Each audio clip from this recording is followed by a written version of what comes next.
So let's talk about the actual regulations that we're seeing currently, newly minted, or currently in the pipeline. And we'll kind of go through these one by one, and if you questions or discussions on them, each one.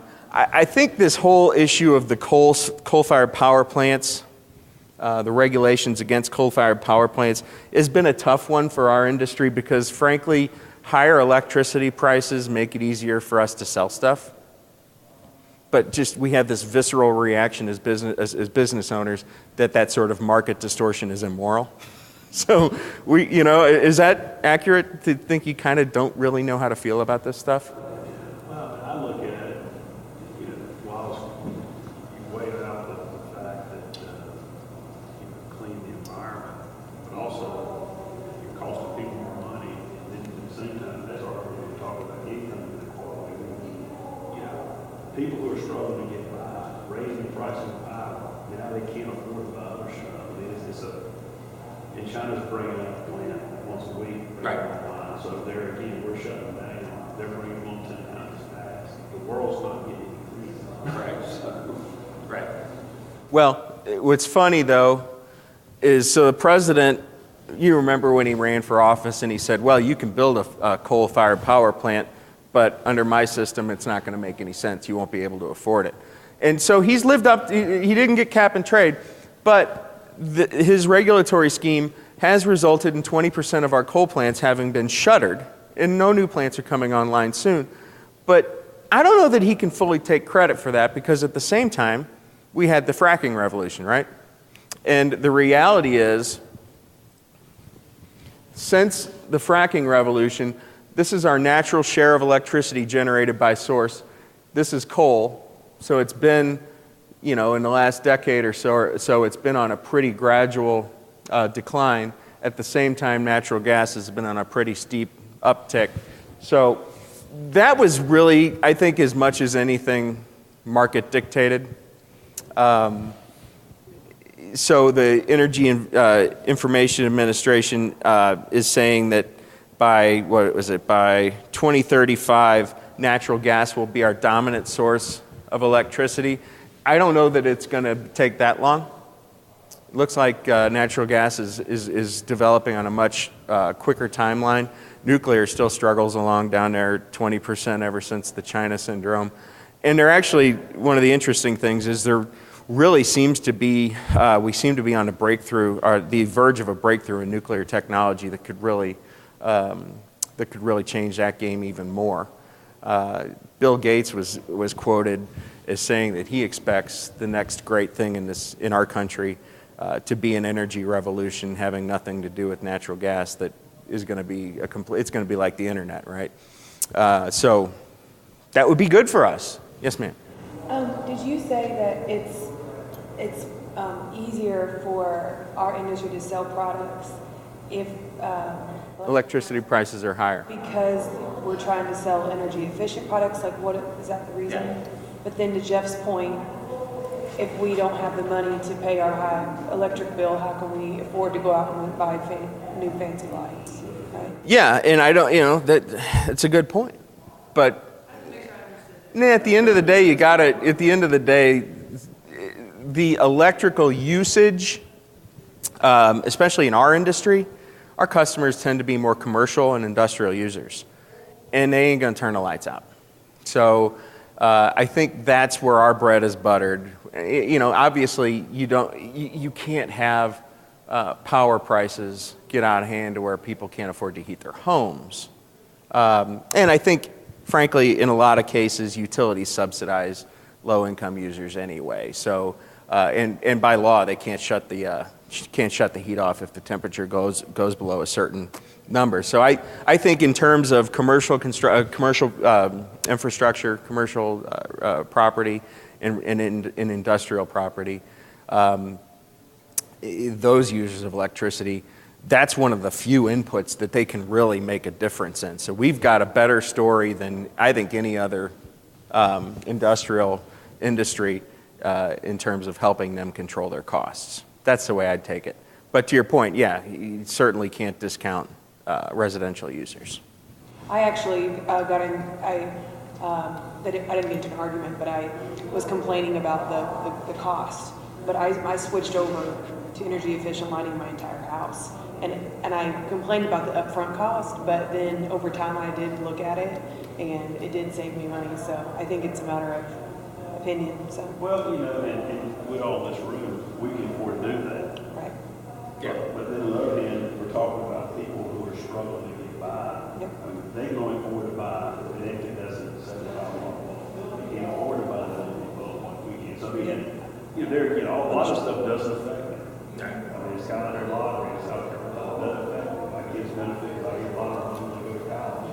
But if something is affected, don't turn around and complain about all this other stuff. Right. It's just funny seeing both sides of the argument. It is, and you know, ultimately, all of these things have so many different inputs. The world's very complex, right? And it's trying to make policy for 330 million people is tough. And that's probably why it's a blessing that it's hard to do. And so they don't do it as much. And so if you got a problem with your local utility, you know, you can deal with that at the local level. And thank goodness you can. But, you know, the fact remains we've got a good story to tell there. And I think that that's good news for us going forward. It's just an interesting issue because it's not cut and dried. And it's one that I've always just thought is really is sort of a conundrum, moral conundrum for our members as much as anything. But at the end of the day, you just got to sell something. That's why we're in business. The next thing I wanted to talk about, and Jeff, you mentioned this earlier, is that Fair Labor Standards Act changes. You know this. This is this governs who gets paid overtime, 40-hour work week. And this has been an issue for a long time. I don't know if you guys are aware, but back in 1991 or 1992, there was a federal case called Martin versus Cooper Electric Supply that has set the precedent for federal law on how inside salespeople are treated for compensation purposes. That was from our industry. It's Cooper up in New Jersey was sued by the Department of Labor.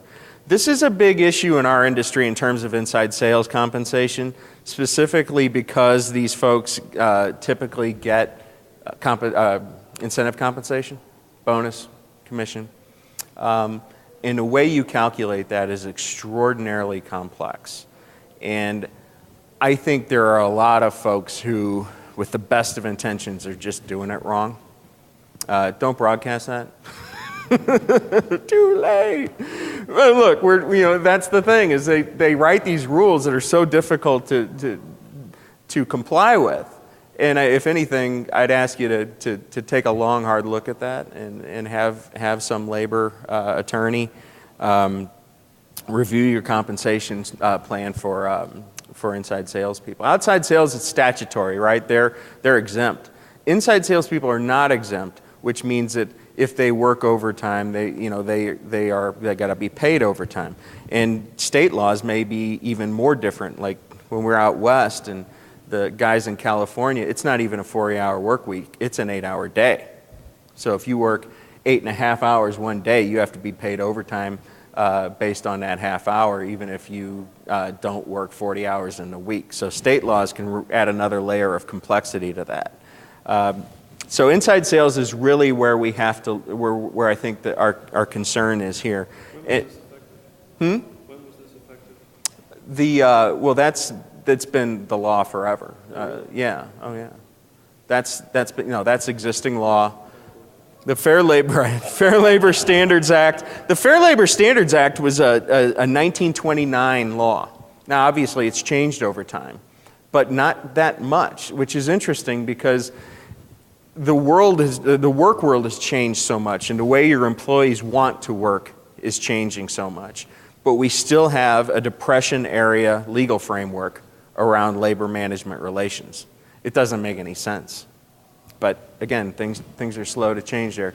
So the way this works. There are two tests for whether you're exempt from the 40-hour work week and overtime regulation. One is based on your salary, and the other is based on your duties. The salary test is pretty clear. if you're earning $23,660 a year in salary, you must be paid overtime. You have 40-hour work week and overtime. That's the law. That's current. The Obama administration has proposed more than doubling that to $50,000. So, frankly, I don't know how much this touches us. Do you have a lot of non-exempt people making over 50 grand that you would have to reclassify? I don't know that we have a lot of that, honestly, in our industry. We may, but I don't think we do. So I think we're okay in a lot of cases here. And this would also change that amount to grow annually based on inflation, which I guess depending on how you measure inflation is small to non-existent these days. So that's pretty clear, right? I think where the danger comes in is the so-called duties test. Because it's not specific enough, there's a lot of wiggle room there, right? There's a lot of room for interpretation. So how does this shake down? Have you guys ever had an FLSA audit, Department of Labor audit? Well, so you're kind of at the mercy of the auditor in this duties test. Well, I define this as an executive role, or I define this as an administrative role. Well, I don't agree. So now we've got a difference of opinion, and you may be subject to penalties and fines, and it may be not grounds, but it may encourage some of the sort of slip and fall lawyers to come in there and try and sue you over unfair labor practices. This is where the danger is, I think, because the way the duties test is constructed, first of all, you have to meet the salary requirement or it doesn't matter, right? So if you make more than $23,000 and your primary duty is executive, professional, administrative, then you can be exempt from the 40-hour work week and overtime. And how those things are defined, executive is what it is, right? If you're an owner of the company or senior management or an officer, you're executive. Administrative is where they really get into that, the gray area. Well, it's independent judgment with respect to matters of significance. There's a whole heck of a lot more of it than that, but that's just give you a taste of sort of the gray area. Well, yeah, this branch manager exercises independent judgment with matters of significance. Well, I don't. Then the agent or the auditor comes in and says, I don't see it that way. Well, now who wins? Well, again, they got the guns, so they win. And even if you don't have onerous practices, or what they would consider to be onerous practices, you still got to spend the time dealing with the audit, generating all the paperwork. So if nothing else, there's a huge risk of time wasting here and legal costs and defending yourself. So this is where the president has really left us uncertain as to what's going to happen. The president has proposed doubling that salary. We understand that. But the president also said in his proposed changes to this regulation, we may, depending on the comments that we get, we may look at changing the duties test. Well, you can't just say that. That's not the way the process works. So the president is playing a little bit of a game here, saying, well, we may put out changes to the duties test. The way the process works is when the administration wants to change regulation, they have to put out what's called a NOPR, or Notice of Proposed Regulation. And they put out the changes for public comment. Then there's a 60-day or 90-day public comment period, which they may expand or lengthen depending on the feedback they get. They did not extend the public comment period on this one, and they got more feedback than they've ever gotten on anything. And so they just said, we're not going to play that game. We're going to shut it down, even though they were still getting comments. So, our comments, we filed comments against this. And we said, well, we can't comment on the changes to the duties test because you didn't specify what they are. And, that is what is going to be that's what's going to be the basis for a lawsuit. And this is going to go to court. these changes that the president wants to put into place in June, I have every confidence that they will be postponed, that a court will stay them from going into effect because there's going to be legal challenges. You think they'll stay them while Temporarily, yeah, while it's being adjudicated. Look, at the end of the day, he probably gets what he wants. It's just when does it go into effect? And then who's the next president? And then do they rescind those changes or try to rescind those changes? You know, President Bush made changes to this back in the 90s, in the 2000s, W did.